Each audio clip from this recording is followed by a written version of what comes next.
In this world filled with betrayal and mystery, how will Kyra's fate unfold? As she is forced to confront her inner fears and anger, what choices will she make? And what about Zion, the beater who once risked everything for her, what will become of him? Explore the unknown, subscribe to Kyra's adventure. Chapter 65 Kyra. The walk back to the court was perhaps one of the longest walks of my life. The gammas had dragged Zion's body with no regard for his injuries, just like how they dragged the several human bodies along behind him. Ugly, egg-like protrusions were forming under blue and black bruises, his eyes completely swollen shut.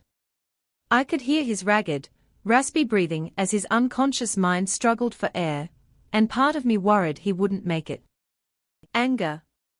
All I felt was anger for how they treated Zion, for what they'd done. But more than that, it was the first time I'd really felt anything for a while, and Azriel knew that. For whatever reason, my concern for Zion only seemed to irritate Azriel.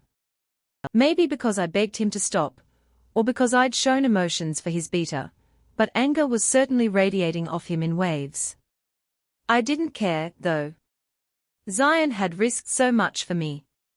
He'd stuck his neck out for me far more than I ever had for him, and I would never forgive myself if he died, especially in such condition, with broken bones and limp limbs. Thankfully, most of the walk was quiet. It was almost midnight once we'd reached that damned wooden trapdoor, and of course, no one was in the courtyard aside from us. I never took my eyes off Zion's limp, red-headed form as we were herded underground, back towards our cells. I didn't check to see where they'd taken the humans to another cell block, I supposed, but I wasn't eager to know the details. If I was being honest with myself, I didn't want to know. My eyes remained on Zion even when they'd unlocked the barred doors, throwing us both into our chambers. Alia's eyes were wide with worry, but she thankfully kept her mouth shut as she stared between Azriel and several of the gammas. The male had given me a long look before departing, one which I did not return. My eyes were on Zion, and Zion only. If I had it my way, I'd never look at Azriel again. Then, without another word, they'd left the chambers in a storm. That had been days ago now. During that time, I had been escorted to that bathroom to be washed up and sent out as Luna. Of course, up there, it was a whole other reality. Up there, I had a smile plastered to my face, with the freedom to roam as I pleased. But I wasn't really free, and I wasn't sure I'd ever feel freedom again. Now, I was playing mindlessly with a few pebbles on the floor, thinking over the conversations I'd had with the court's inhabitants that day. I'd been forced to make an appearance from the breakfast feast to dinner. To say it was exhaustive would be an understatement, and in some ways, I preferred the dungeons as opposed to up there. At least down here, I wasn't under Azriel's constant control forced to put on that false mask.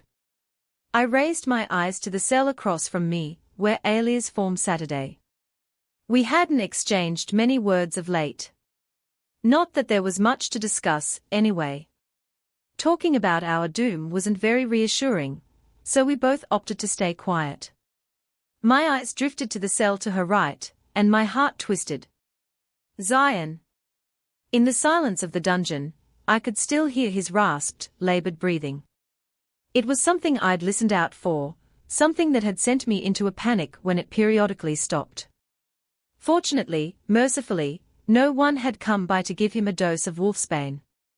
I knew just one more drop would be enough to kill him in his current state, a fact that terrified me as much as it hurt me. A soft groan had me on my feet, wedging my face as far as I could past the bars towards of my cell. Had I imaged it? I watched his slumbering form as it stirred, my heart accelerating. Alia gave me a quizzical look before standing herself, approaching the bars. Zion. I dared to whisper. Another groan. The tightness in my chest loosened just a tad, and I tried again. Zion. Another groan, but this time I could make out a word yes. I choked on a sob, even as no tears met my eyes. Relief flooded through me. Zion was alive. Zion was alive. Zion, I sobbed, bowing my head. Silence ensued for a few moments. Then, a weak chuckle sounded. It sounded like music to my ears. I didn't think strong, cold Kyra would ever cry over a morsel such as me. Shut up. I sobbed through tears. You're such an idiot for what you did. You could have died. I cried more, but something about it felt so good. It felt good to be feeling again, even if it would only be for a short time. Even if it was crying. I could practically picture his weak grin. As I said, Kyra, I don't die so easily. I laughed through a sob. I couldn't believe how lucky I was, how lucky it was for Zion to still be here, after everything. How lucky I was to have such a great friend, who'd spare me even just a sliver of my misery by sacrificing himself. Thank you, I said quietly, and I know he knew what I meant. The girl. I couldn't even recall if I had bitten her, but the fact she got away gave me comfort. Better than her being trapped under Azriel's hand. A loud screech sounded down the hall, the sound of stone of steel. My defenses were up immediately, but it wasn't just the noise that had set me on edge. The door was never this loud, it was always opened slowly. This sounded rushed and frantic, as if an erratic rhythm of footsteps sounded the hall, as though whoever approached was stumbling. Instinctively, I backed away from my bars, sinking into the shadows. Something in my gut told me something wasn't right, and I had the feeling Alia and Zion felt the same way, too, for their figures retreated as well. Then his presence hit me, potent like the stench of a rotting corpse, forcing me to gag. It wasn't long before he stood outside my bars, gripping the metal with white knuckles as though to steady himself. I shivered under his scrutiny.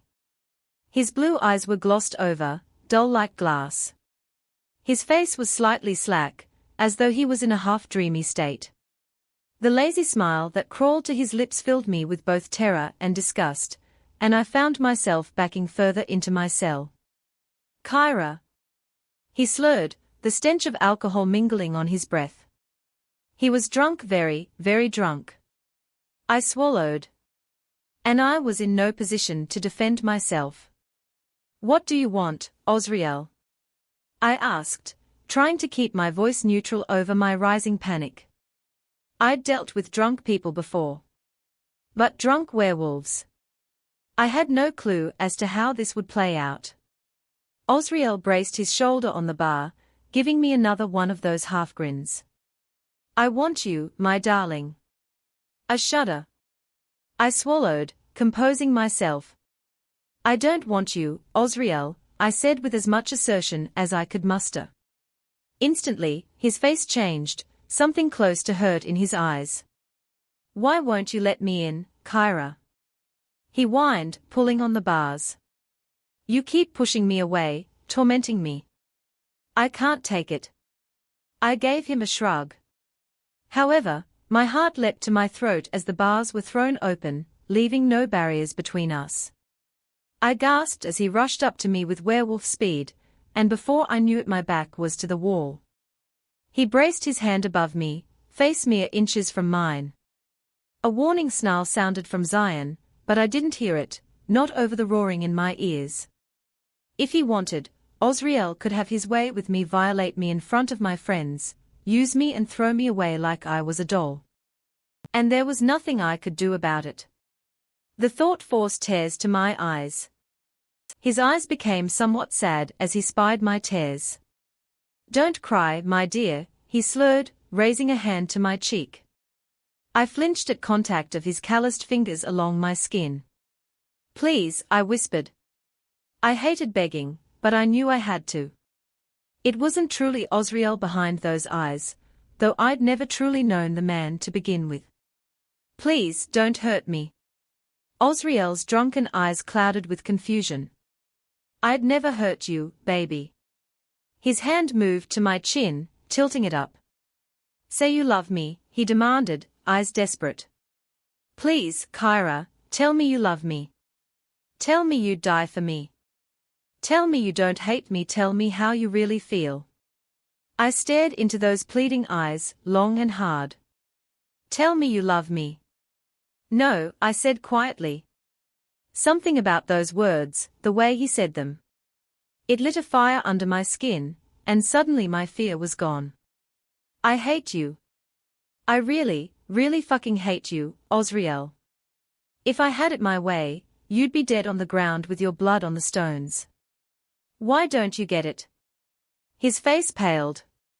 For a moment I panicked, but then he pushed away from the wall, storming to the foot of my cell.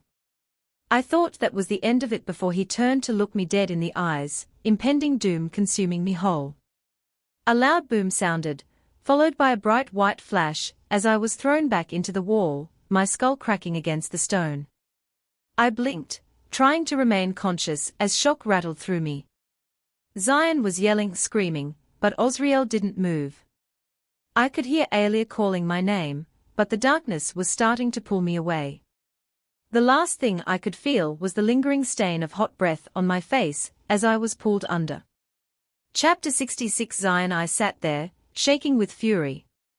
I couldn't believe it. I couldn't believe he'd allowed himself to lose control of his magic like that. I couldn't believe he'd hurt her. I stared at Azriel in disbelief, his drunken face slowly moving at the realization of what he'd done. His eyes were locked inside the cell, on Kyra's unmoving form. "You're a bastard!" I yelled, my voice coming out as a strained crack. "How dare you put your hands on her? How dare you hurt her?"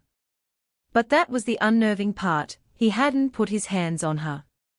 That blast had been an accumulation of lunar magic alone, emanating out, as he lost control of his emotions. Even from all the way over here, I'd felt the power of the blast, its potency. Azriel said nothing. Instead he whirled on his heel and staggered away, face shadowed so I couldn't see his expression.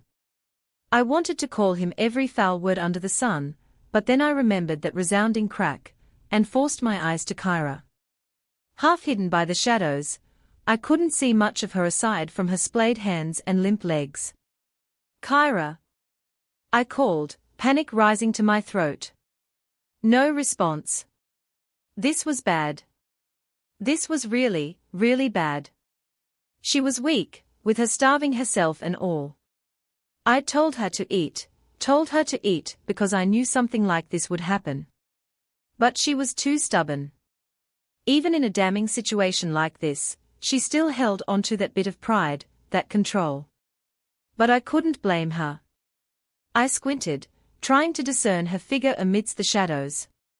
If she'd attained any sort of head injury from that, it would be over.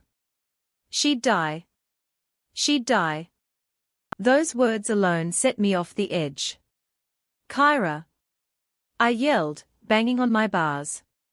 My knuckles sang with pain, but I ignored it. "Kyra!"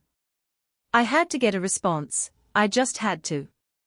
"She's alive." I stopped my pounding. I recognized that voice, the voice that belonged to a face I couldn't quite visualize. Kyra's friend, the one she'd done all this for, Alice.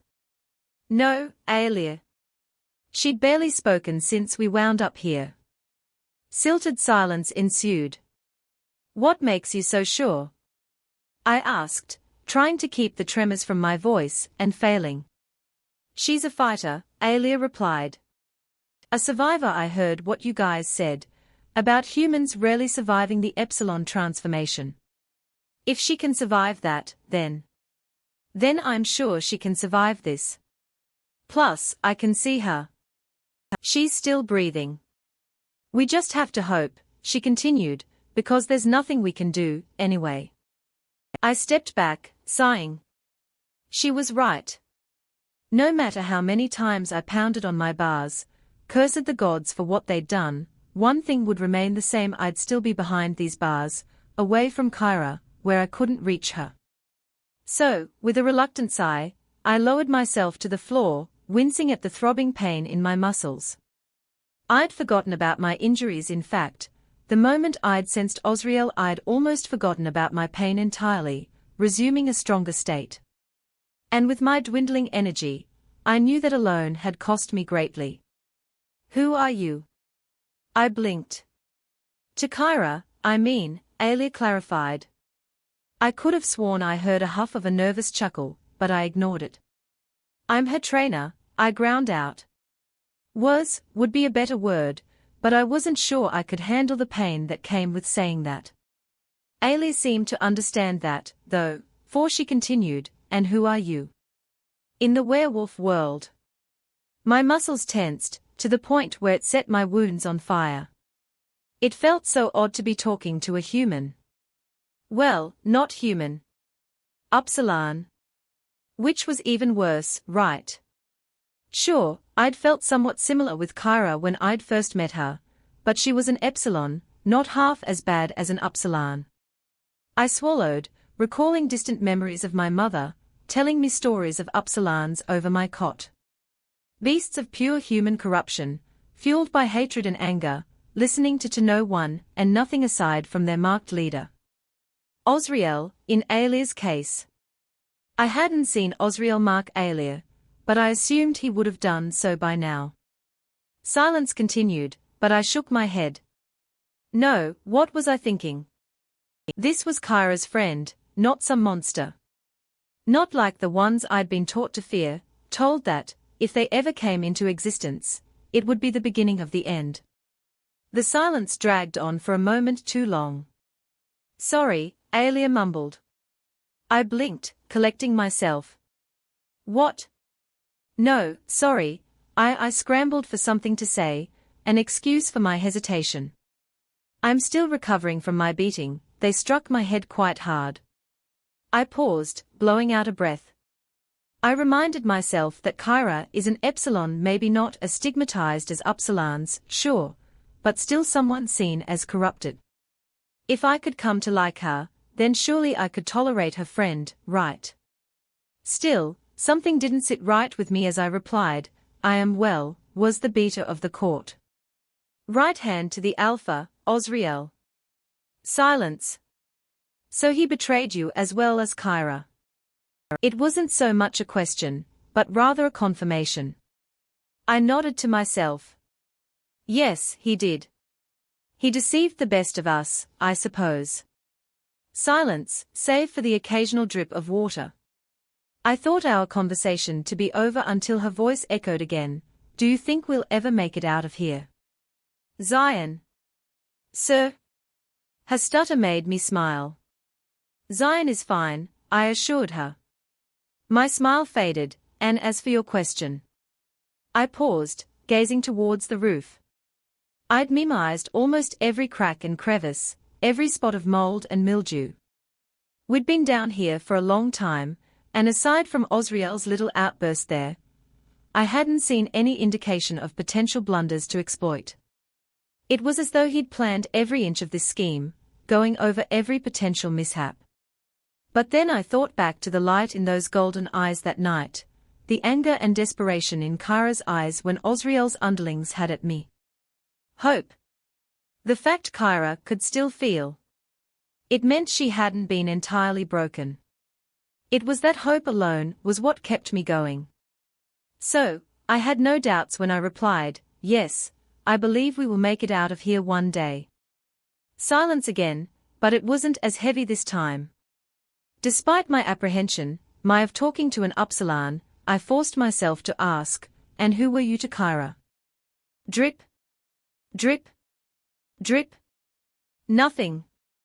I was her friend, she replied. Best friend. She was the only person who ever bothered to try to know me, the only person who would stick up for me. And I'll admit I was never the most appreciative friend. I raised my brows as she continued, I was a bit mean sometimes. My parents say it's because I have trouble processing emotions and certain social cues because I'm on the spectrum, but... She paused, as though sensing she was rambling. I also wondered of that other word she'd used. Spectrum. I'd never heard of it. Anyway, I'm more than glad to be back with her. Even if it's in here, if that makes sense. But if you think we'll escape, then it's worth it. I think.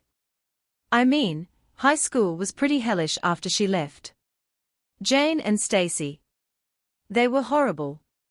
Dean and John were no better. They even decided to pull a prank on me and ruin my homecoming. I blinked. She was talking as though I were a fellow girl in her group, like we weren't stuck underground. In fact, she didn't seem at all fazed that we were in here, that her friend had just been hit by an all-powerful werewolf. You're rambling, I said coolly, cutting her off. She promptly fell silent. Right, sorry, was her meek reply.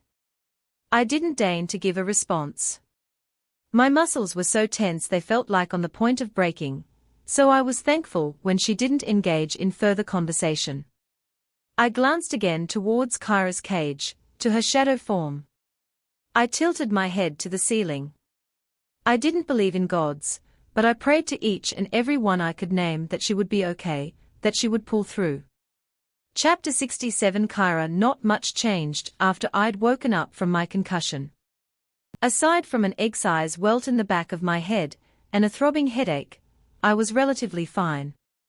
Alia and Zion had been relieved. Zion had asked me a few basic questions: what my name was, what his name was, where we were. I told him to cut the bullshit and that I was fine, that I'd gained no serious injury. He'd smiled at that, of course, but concern still glimmered there. I couldn't blame him, and in truth, I was feeling a lot of brain fog. Azriel, too, had been relieved along with very apologetic.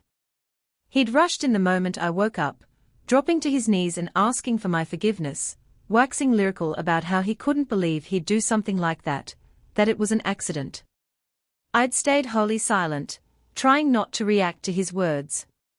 I figured that maybe, if I tried hard enough, he would presume I'd gained major head trauma and never lay a hand on me again.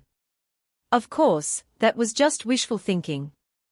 I'm sorry, my dear, his words boomed into my mind for the umpteenth time. I looked around my empty cell, and I could almost envision his slouched form before me. What I hated perhaps more than this false mate bond was how he could send words down it whenever he pleased, as though he were right there, yelling them into my ear. I'd been tempted more than once to tell him to fuck off, but I knew I had to keep up my unresponsive exterior. Perhaps it would buy me a little time.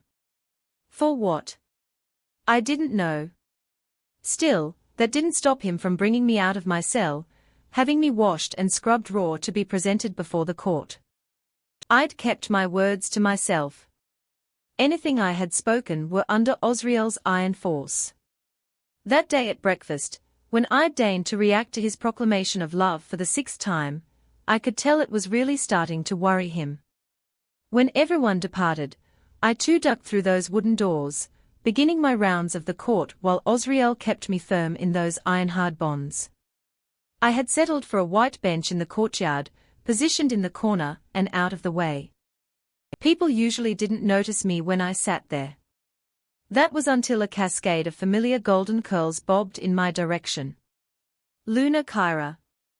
Raina called, rushing over. I could see the amusement in her eyes of having to call me Luna. She did it as a front, of course, but never used the title formally while we were in private. It was a small reprieve in this world of nightmares. Raina, I said in response, straining to even say her name against the bond. It seemed Azriel had limited me to the basics: greetings, small talk, but nothing more. What brings you here? She stopped a few feet away, a faint rosy glow painting her porcelain cheeks. I just want to have a little chit-chat, Kyra, she said, making sure to keep her voice low. Besides, there's so much court gossip I need to fill you in on right now. I gave her my nicest smile, though any smile felt bitter nowadays. Oh? The girl breezed towards the bench, settling beside me. I noticed how a few of the court's people throwing looks our way, despite trying to hide it. Some even looked jealous of Raina. It was something I'd never noticed before, but then again, I had found myself noticing a lot more of late. Perhaps being forced into the background both within my own head and physically had made me more aware of my surroundings. I even spied Azriel's lurking form, though her eyes weren't on us. I had noticed them dart to me a couple times, though. "You won't believe this," she squealed. "There's a new trainer subbing for Zion, and it's Gamma Kyra." "Oh, he's just gorgeous, Kyra. I can't even focus on my drills. My throat burned with bile." "Gamma Kyra. Oh, did I know him? He was one of Azriel's lapdogs, namely the one who delivered our soup and bread. I could tell by his cold blue eyes alone that he wanted me dead. But then I thought over her words, and my heart sunk. Zion must have been too weak to continue giving lessons, even when Azriel allowed him to roam the grounds as I was. Maybe now that Azriel had no use for him, he would be condemned to those cells forever. Even though we never admitted it, we did savor our time on the surface. But then something else hit me. "Raina, are you training to become a theta?" Raina squared her shoulders, puffing her chest out with pride. "Yes, I am. I never knew training was this fun. If I'd known, I would have done it sooner." I swallowed. So Azriel had thought Raina good enough to undergo theta training. Why? Only Omegas that stood out strength-wise were selected, and looking at Raina. Well, she certainly didn't seem like the type born for battle. "And I'm not the only one," she continued, oblivious to my pensive silence. "At least 20 Omegas from my age group alone have been selected to train, and the groups are huge. Gamma Kyra struggles to get around to us all." My blood iced over. Azriel was training all his Omegas, then, and that could only mean one thing: war. He was preparing for war, or some sort of battle. When or why, I didn't know. But the thought of Raina going out on a bloody battlefield made me sick to my stomach. Raina gave me a quizzical look. "Kyra, are you all right? You look a bit pale." I shot to my feet, suddenly unable to withstand her emerald gaze. I feel a bit lightheaded, is all," I lied. "I'll talk to you later. I should really go back to my chambers." Raina, being the caregiver she was, shot up and took my arm. "Do you need someone to walk you there?" "I'm fine, honestly," I assured, my forehead breaking out with cold sweat. I had to get out of this loud courtyard. I had to go somewhere quiet, where I could process this information. Before Raina could object, I pulled away from her grasp and briskly walked towards the other end of the courtyard. I didn't check if she followed, or if my abrupt actions had left her feeling hurt, and, quite frankly, I didn't want to know. I'd hurt enough people at this point that it was almost an expected reaction. Once I was in the grand lobby, I hung a right. I continued to walk, passing doors and little rooms, until I stopped at a narrow corridor. The hall was void of people. It was only when I began my trek down it did I realize I was being followed. Without looking behind me, I walked faster, praying that whoever it was would just go away. A second set of footsteps sounded in rhythm with mine, their booms getting louder and louder. I gasped as two hands roughly gripped my shoulders, whirling me around. The world spun. Sapphire eyes swam in my vision, platinum blonde hair shivering in ripples. I blinked. Azure. Her eyes narrowed on me. "All right, I've had enough. Tell me what's going on." I blinked. What was she talking about? "Nothing," I stammered, feeling the pressure of the bond on my words. I ignored it as her dark brows furrowed. "Bullshit," she spat. "First you disappear for a week and then suddenly you're back and acting so odd. Something happened." I blinked. "No." I ground out, suddenly finding it hard to speak. The pressure on my words was unbearable, and even thinking was becoming difficult. Her eyes narrowed. "You're lying." I opened my mouth to respond, but no words came out. I tried again, only to be met with that same silence. It was as though someone had shut off my voice box, rendering me mute. Azriel's look of frustrated concern deepened as I opened and closed my mouth like a gaping fish, trying to form words over the roaring in my head. "Good afternoon, ladies." Azriel whirled like lightning. Shaking, I peered over her shoulder, my fear deepening as I spied those deep, blue eyes staring back. Azriel. I hadn't even noticed his approach. With a polite smile on his face, he stepped by Azriel and took a place beside me, hooking my arm in his. "Ah, Azriel. It's great to see you're talking with my Kyra. I hope I didn't interrupt anything important." Azriel's eyes were wide with fear. Had Azriel done something to her? Slowly, Azriel raised the back of his hand to my clammy forehead. "My dear, you have a fever." He turned back towards Azriel, who was eyeing him strangely. "I believe the Luna is sick, and I must take her back to our quarters. So sorry to take her away. I'm sure you two were having a lovely conversation." Despite his polite demeanor, there was a certain edge to his words. Azriel said nothing. She just stared at him with that calculative look in her eyes, a soft scowl on her face. A few moments of silted silence passed. Then, my legs kicked into action, and before I knew it Azriel and I were brushing past Azriel. I could still feel her eyes on the back of our heads, even as we made it to the end of the hall. Chapter 68. As Azriel led me away, I couldn't help but give him a sidelong glance. His features were hard, but nothing that gave away any immediate fear or concern. But then I thought back to Azriel's sapphire gaze, piercing right through my soul, as if she could hear every thought and feeling. Did she have an inclination of what was going on? Was she starting to suspect, and if she was, were others beginning to notice, too? Azriel had said people were getting suspicious, but I never thought it would get to that level. If it were the case, Azriel's hard face and tight-lipped mouth revealed nothing. I kept my head down and kept my mouth shut, still wondering how he'd known about me talking to Azriel, and why he'd constricted my words to the point where I couldn't speak. We emerged into the courtyard and, of course, no one was there.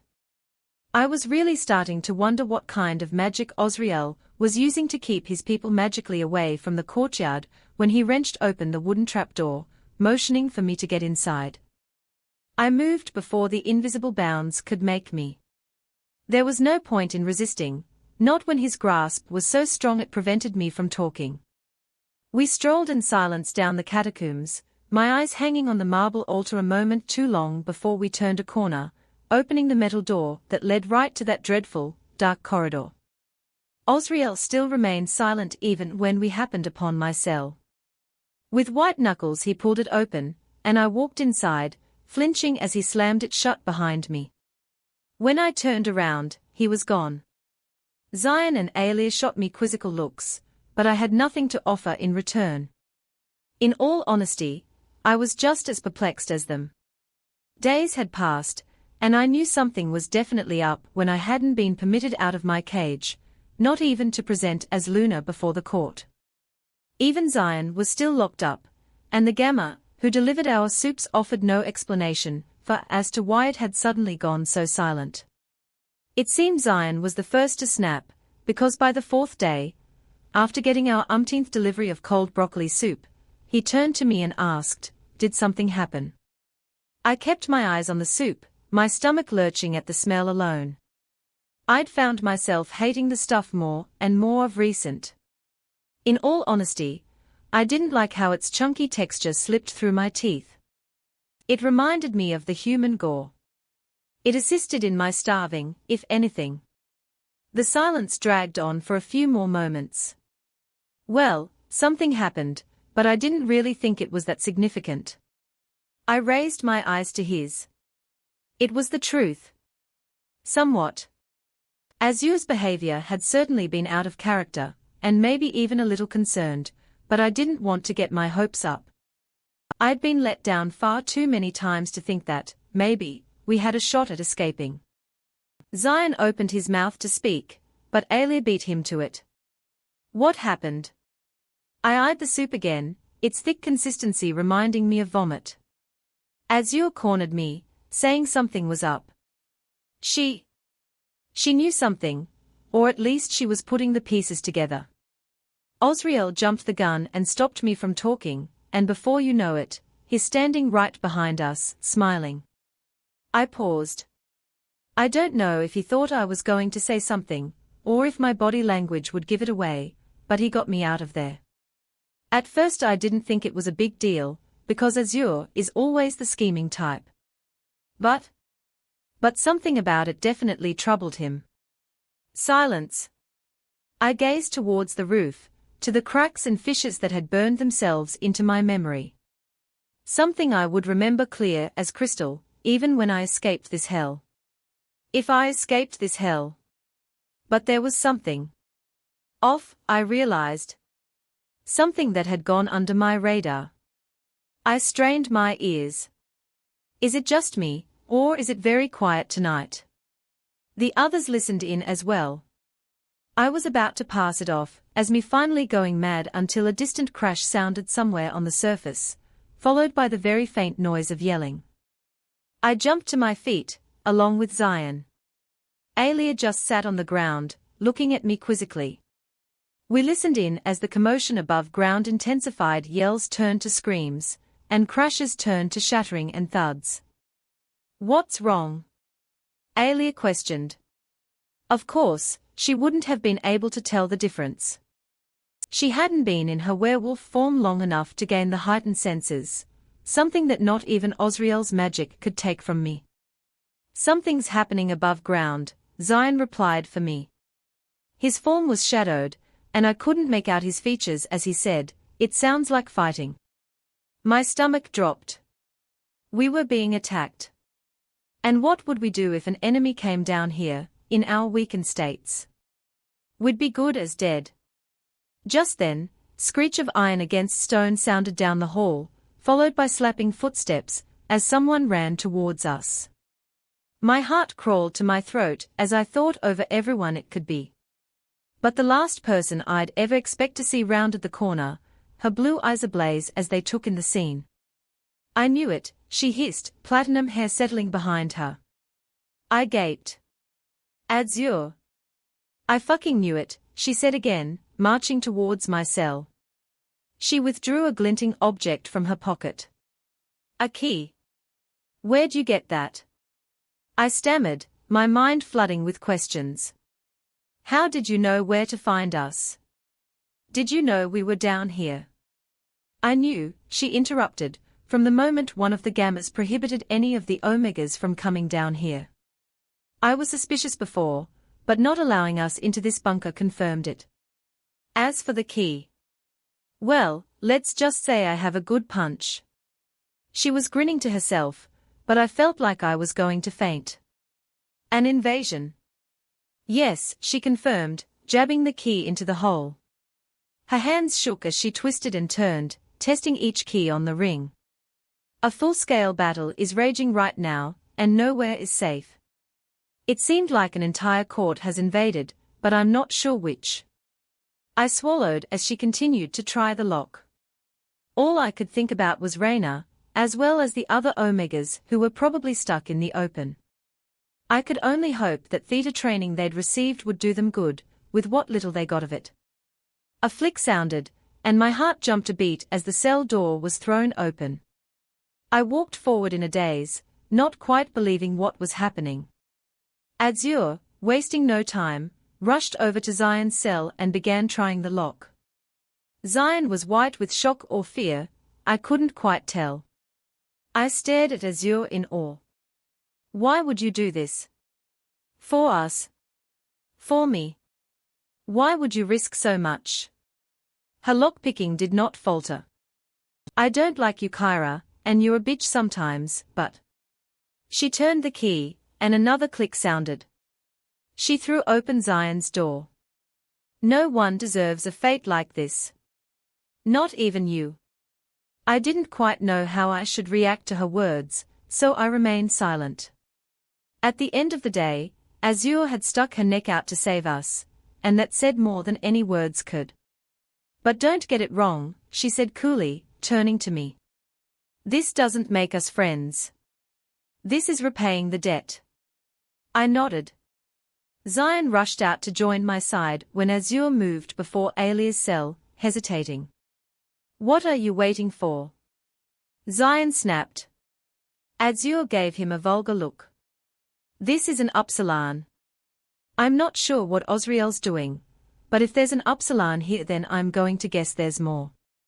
I'm not sure it is the smartest idea to release her, especially when Azriel will be able to take control over her at any moment.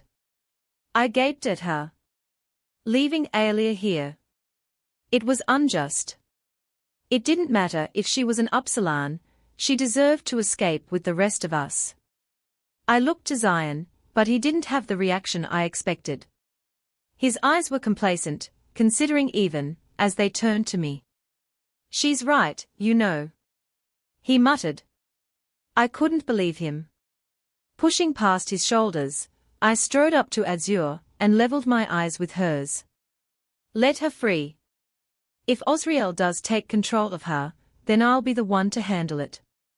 I can't just leave her down here. I glanced towards Alia and, sure enough, her skin was pale, eyes wide with rising panic. Azriel stared at me for a few more moments before slowly turning around, jamming the keys into the lock. Once the bars were thrown open, I threw myself at Alia with no hesitation. We crashed in an embrace.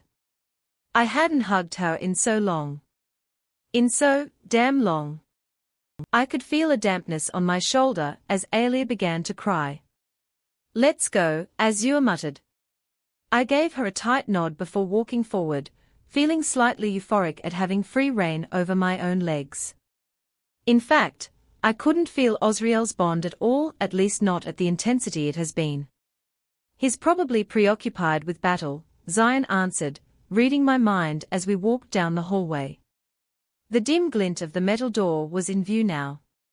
This is the time where he'll have weakest hold on the bond. This is your chance to escape. I nodded, swallowing. Escape.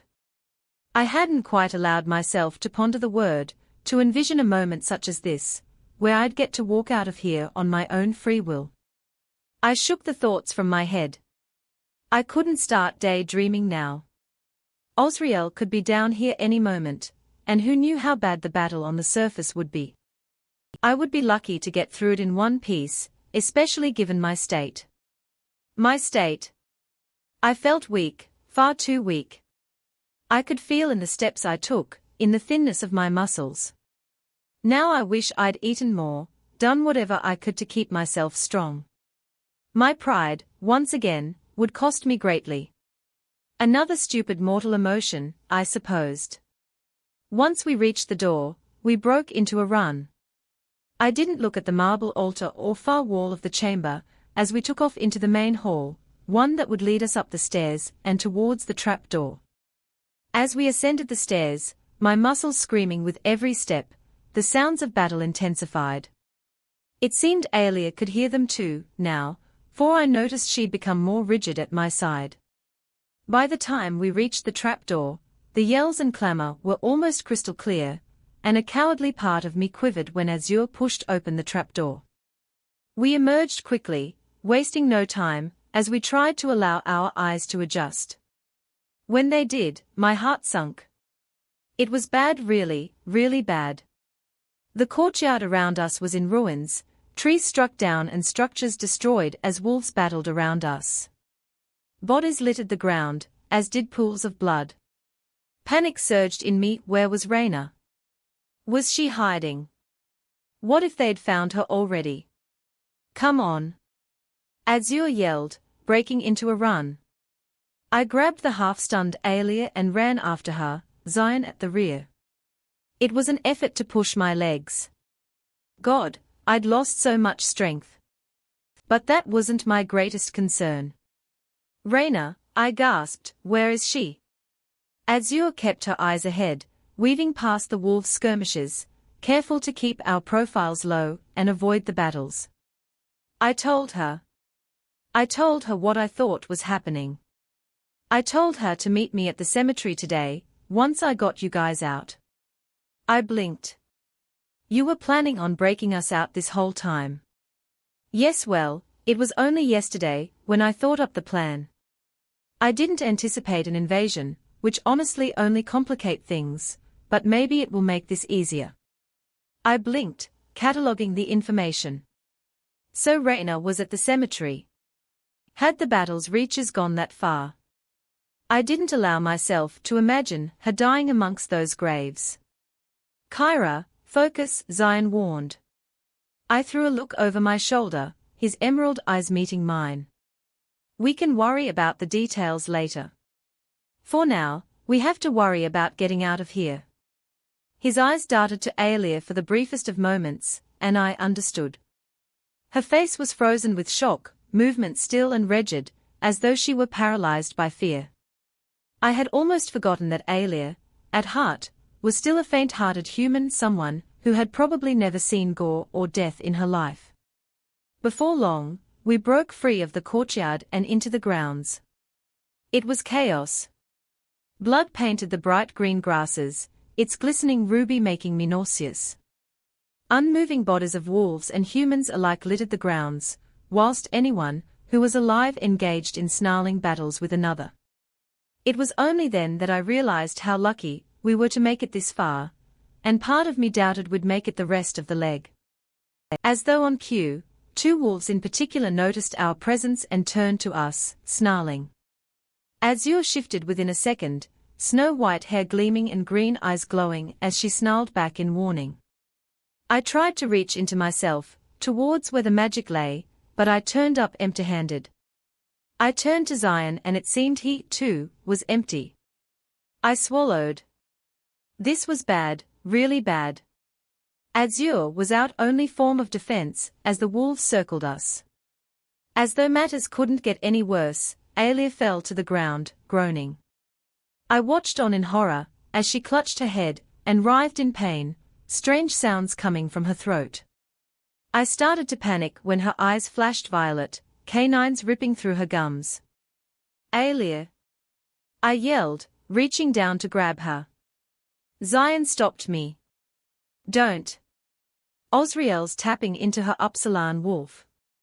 There's nothing we can do about it now, he yelled, staring at me with frightened eyes.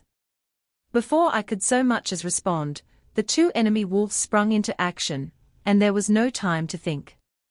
Too little time, too little options. I felt trapped again.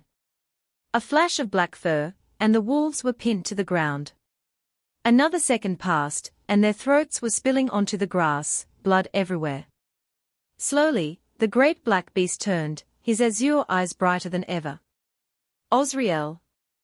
The sky plummeted around me. Kyra. His roar rattled my bones.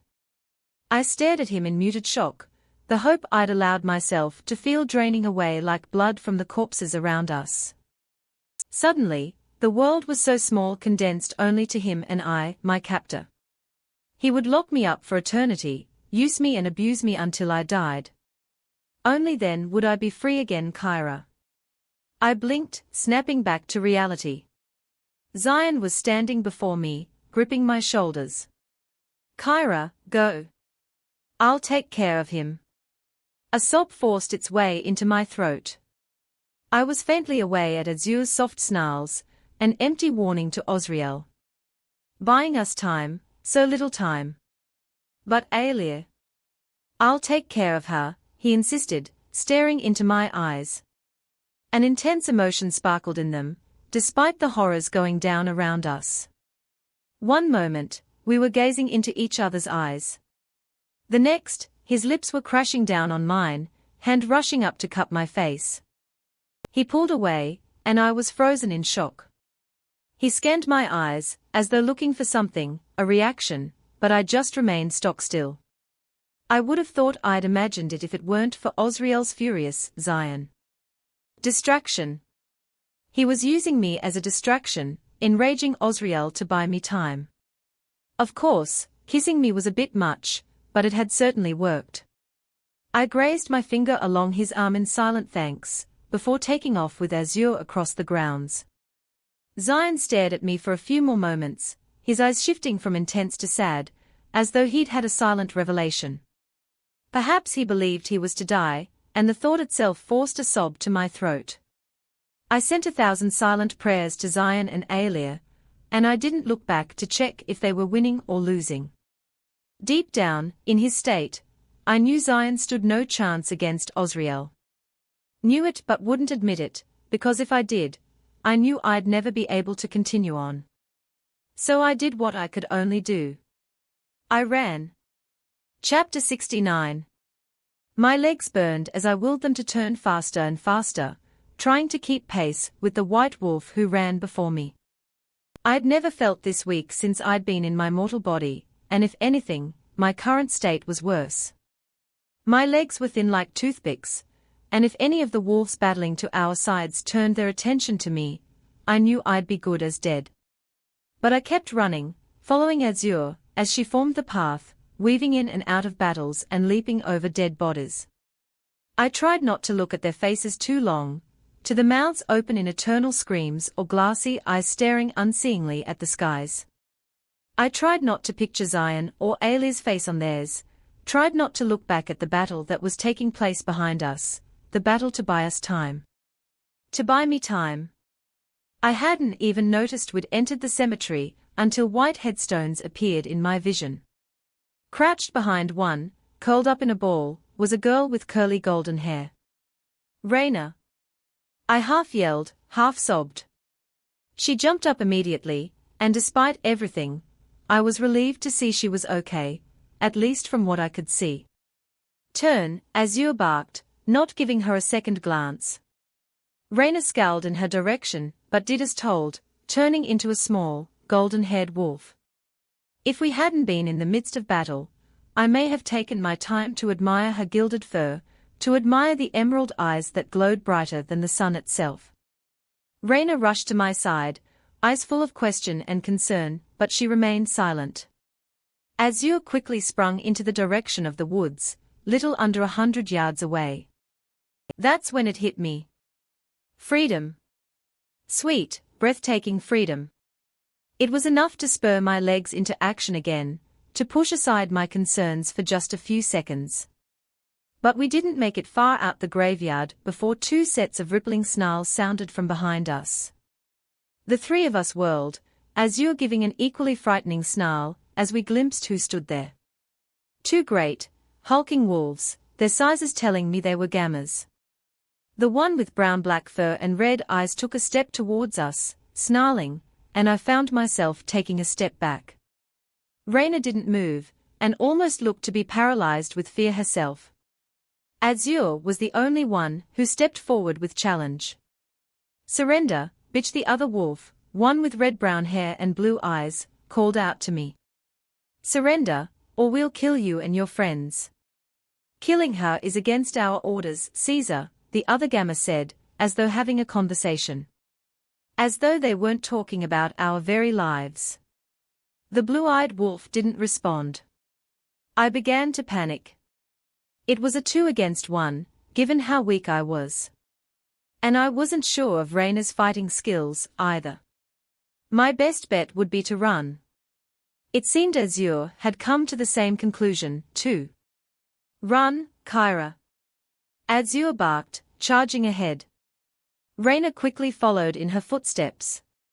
The gamma's eyes widened with shock, but only for a moment before they engaged with them. If I'd been strong, I would have stayed back and fought by her side. But I wasn't strong, I was weak. So, without another thought, I turned on my heel and ran for the forest ahead. Curses and snarls sounded behind me, but I didn't linger to listen in. I just continued to run, the blood roaring in my ears and my calves screaming with agony. My heart crept to my throat as thudding footsteps sounded behind, but I didn't allow myself to falter. I had to keep running, I had to. A hard hit to my back, and I was sent crashing to the ground.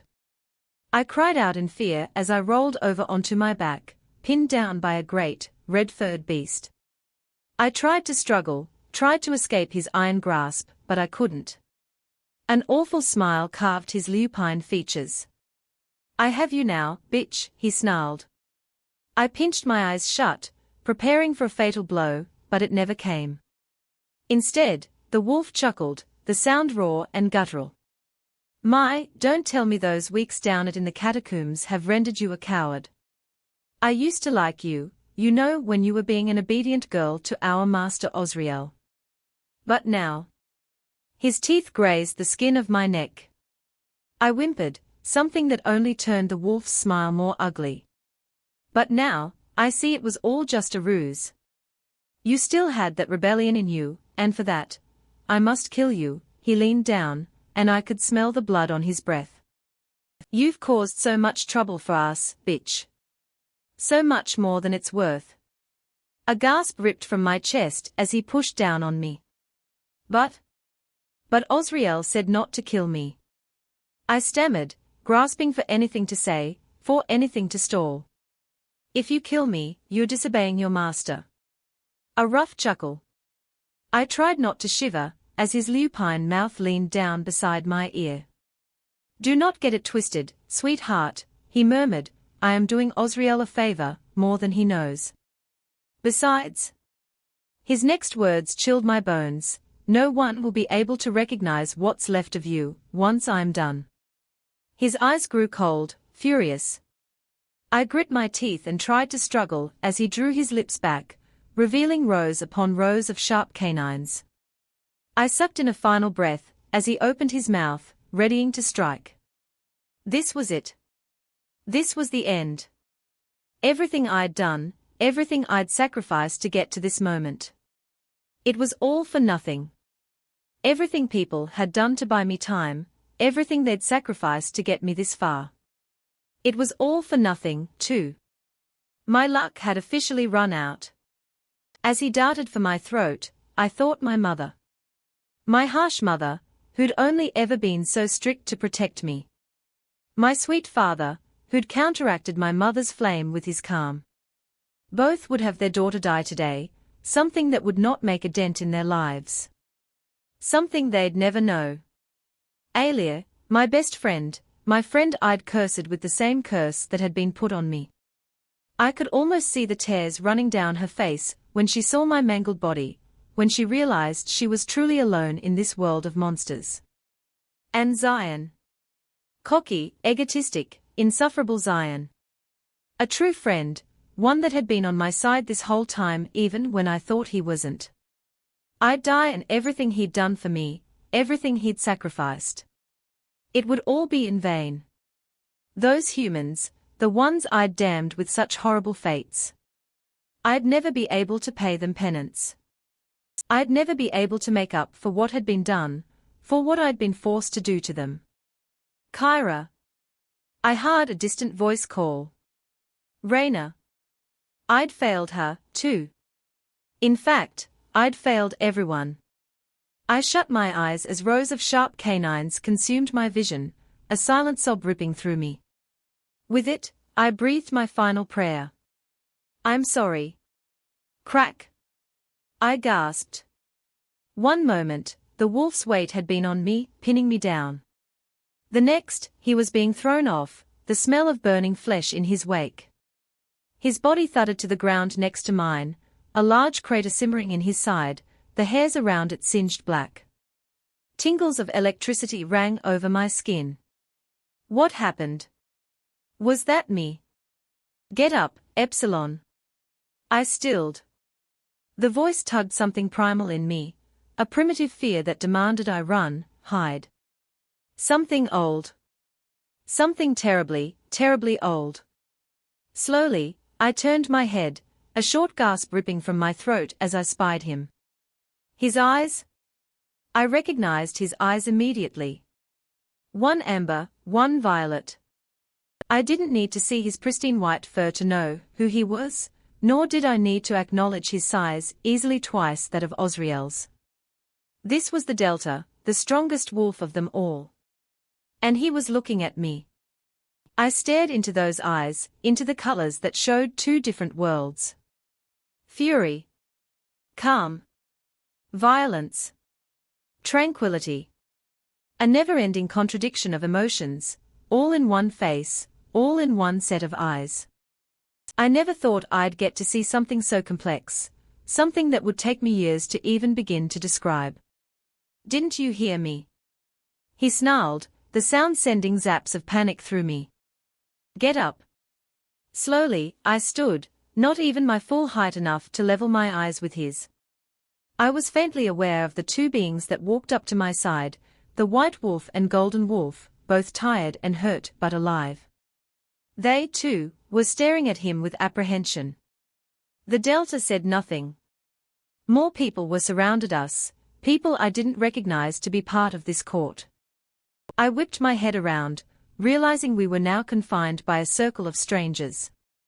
Azriel and Raina had their ears back, snarling in warning as they too realized what was happening.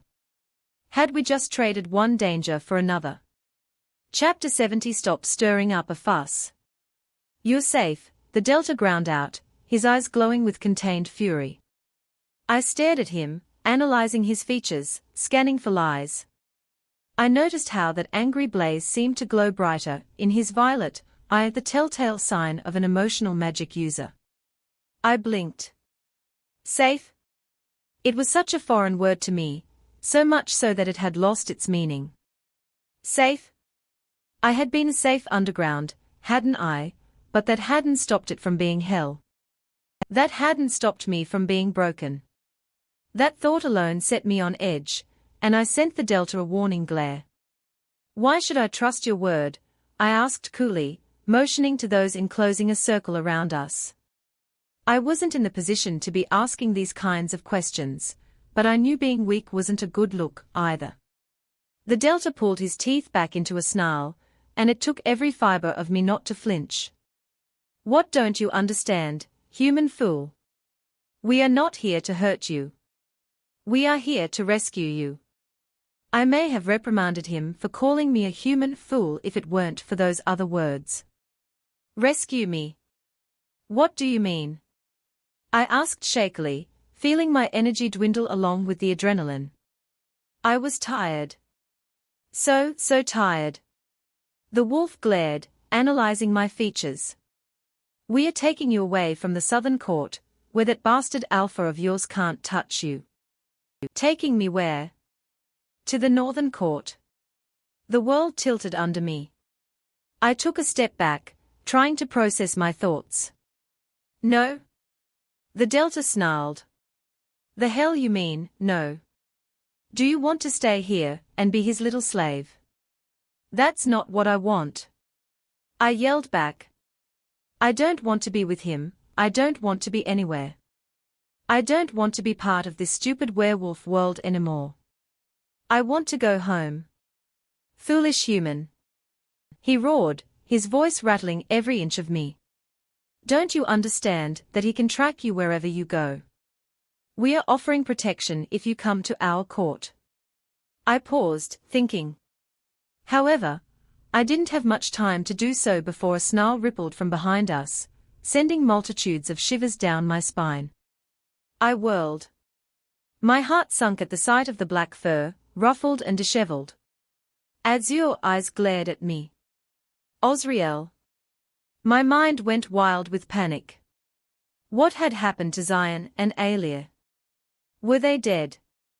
My gut roiled at the possibility. No, they couldn't be, right? I scanned Azriel's maw, searching for any sign of blood or gore. There was none from what I could see, but then again, it wouldn't have taken much to subdue Zion in his state. His gaze shifted from mine to the white wolf behind me. Something changed in those eyes, a type of violent fury I'd never seen before, not even when he'd lashed out at me that day in the cellar. "Delta!"